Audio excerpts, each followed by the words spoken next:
A special edition of Fox Toledo News starts right now.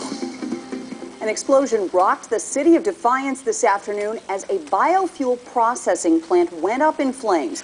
The fire left people injured and prompted the evacuation of 2 city blocks. Barrett Andrews is on the scene in Defiance with what happened.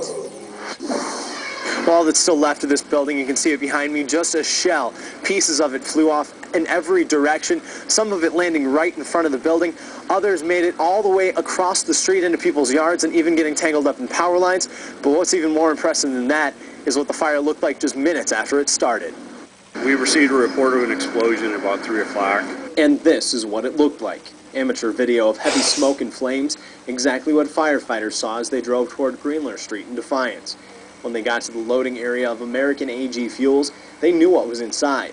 Not only biodiesel fuel, but also glycerin, materials that could have made a bad situation worse. The big concern was to get copious amounts of water on it, on those tanks, as fast as we could to cool them down so that they didn't explode.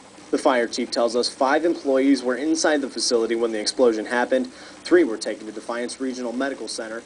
One of them later flown to St. V's in Toledo with 3rd-degree burns on his face. The chief says it took only about a half hour to get the fire under control, but the cleanup, not just of the debris, but also of any fuel that leaked out, will take much longer.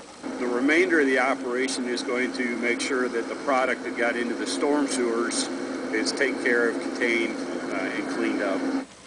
At this point, fire officials aren't sure exactly what caused all this to happen, but they are going to continue to investigate. On the scene in Defiance, Barrett Andrews, Fox Toledo News.